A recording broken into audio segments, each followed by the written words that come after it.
It's time for Coach's Corner with Renegade head football coach R. Todd Littlejohn.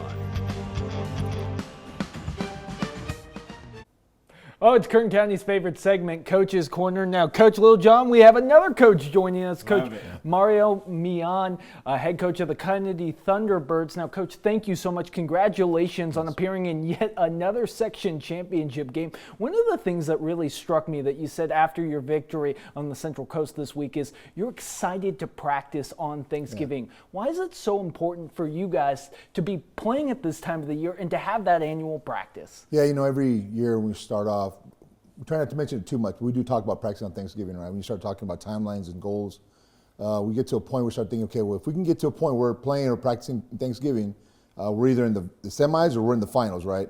And so when you look at the long-term reaching goal, we don't talk about winning a championship, but we would talk about having the opportunity to be there, right? So Thanksgiving, you know, is a time of giving thanks and families, and we want to make it a big event and a big party for our kids on that day. So we'll throw it in every now and then. We'll talk about it in January and February. If we're still doing this in Thanksgiving, then things are going well for us.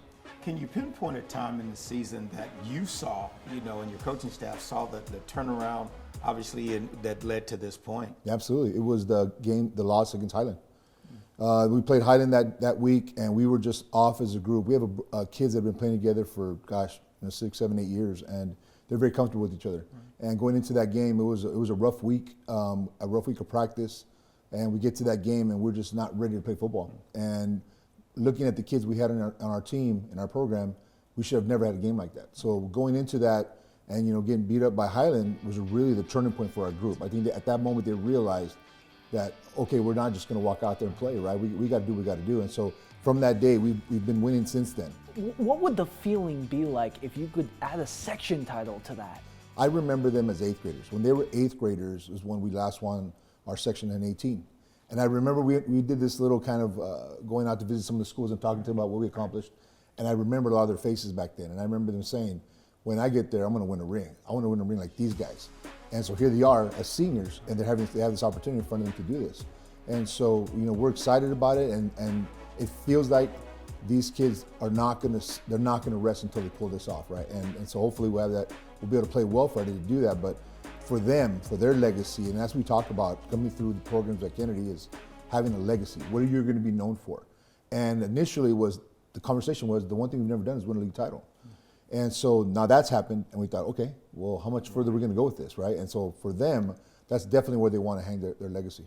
All right, Coach, thank you so much. Now, you're not the only SSL coach that is playing on Friday, so we are going to send it over to Chris, who is joined now by head coach Gerald Perucci. Coach, you guys, of course, that 8-9 matchup was at home, and then you guys rolled off a lot of road victories.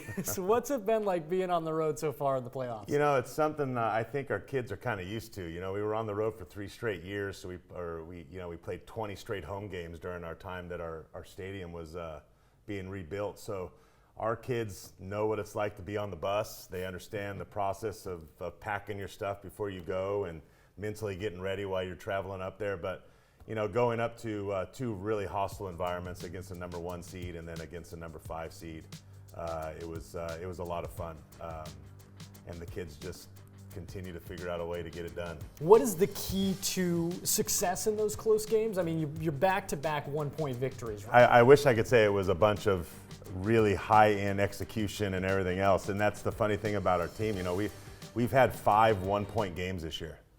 And so, you know, we've lost 2 and won 3, and the kids, I think it's a testament to them. You know, we're a young team, so sometimes you often wonder, is there ever going to be a time where they figure that what they're doing shouldn't be doing what they're doing with how they're doing it, but they just continue to figure out a way. I mean, I think it just comes out they're very much together. They like each other. They hang out with each other. I mean, I've coached teams where the guys didn't really want to be together. These guys legitimately go and hang out, and I think whenever you have that camaraderie and just a belief in each other, it's something, sometimes just the stars align, and we've had the stars align quite a few times this year. All right, Coach Gerald Perucci, thank you so much for joining us. Shafter Generals headed to the Valley title game. Taylor, back to you.